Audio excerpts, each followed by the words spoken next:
Hi everybody, Jill here. Lovely to see you all again. Well, we are in October, aren't we? Last week of term. How exciting. And as we get into this autumn time, I love this time of year, but it does start to get a bit cold, doesn't it? And what I have to start doing is thinking about this little fella here, Arnold, Arnie for short, and making sure that he is now getting ready for hibernation. Do you know what hibernation is? It means that this little fella is soon going to go for a really long sleep for about 3 months, where he'll have a nice sleep and then he'll wake up as we're coming into spring and he'll get back to life again. It's just the sort of thing that tortoises do. And so I'll put him down, leave him go there. There we are. So, something interesting happened this week. My husband, Ryan, was driving along one of the roads here, just outside the village, on the Croes-y-Parc road, early one morning, going on his way to work. And he drove along and he saw an old lady, and she was all spread out on the side of the road and her nose was all bleeding and she wasn't getting up. So Ryan stopped the car and he went over to her and she just said, "Oh, thank you, I just tripped over and I fell on here." And because she was old, she'd bashed her face a little bit, and because she was old, she probably just didn't feel strong enough to get back up again, and she was a bit in shock. So Ryan helped her get up, and then he put her in the car and he drove her to where her husband was, and she was very grateful, and then her husband looked after her. Now, do you know what that's reminded me of? A story in the Bible. It is a parable. Now, a parable is a story Jesus would tell to his followers. So it wasn't a story that had happened in real life, but he came up with a story to make a point to them. And this is called the parable of the Good Samaritan. Now, what is a Samaritan? Well, it's simply someone who comes from an area called Samaria. Now, something we need to know at this point is that the Samaritan people did not get on with the Jewish people who Jesus was talking to. Big enemies, just like chalk and cheese, didn't get on at all. So this makes this story even more interesting. So he said that there was a Jewish man walking along a road when out came these robbers. And bashed him over the head, took everything he owned, left him all beaten up at the side of the road. Now, this didn't really happen, it's just a story. So there he is, really in need of some help. And what happens? Oh, by fortune, along comes a priest.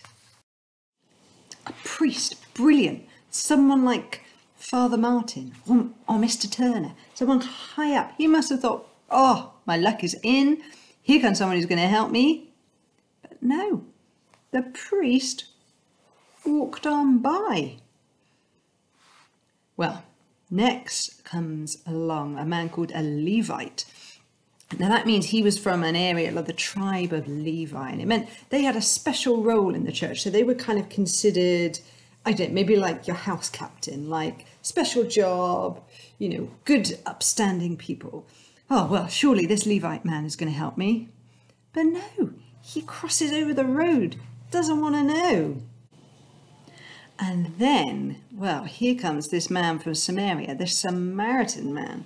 Oh no, is he just going to do me in and finish me off? Maybe he's thinking. But actually, the Samaritan in the story sees this injured man and he goes over to him and he bandages him up and he puts him on his donkey and he takes him to a nearby town. But I must admit, for Ryan, stopping to help the lady really wasn't that hard. Actually, was on his way to work. He just dropped her off up the road. Husband was there. So actually really wasn't much effort. Didn't inconvenience him at all.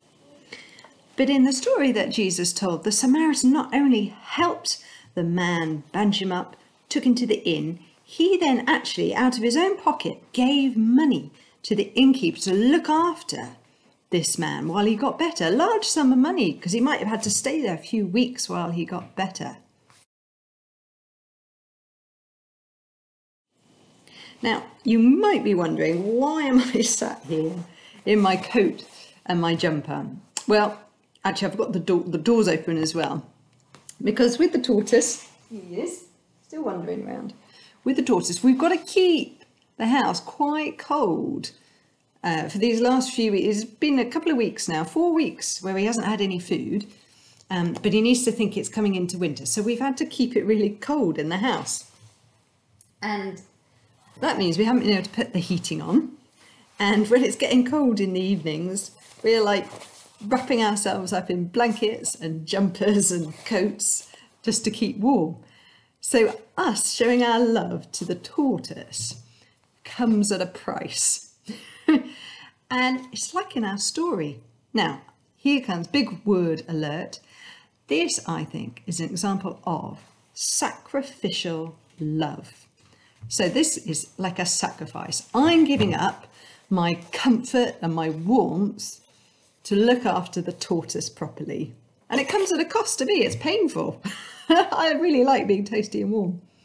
And in the story, the Samaritan gave up his time, but also his money, to look after someone who really didn't even think he would even speak to.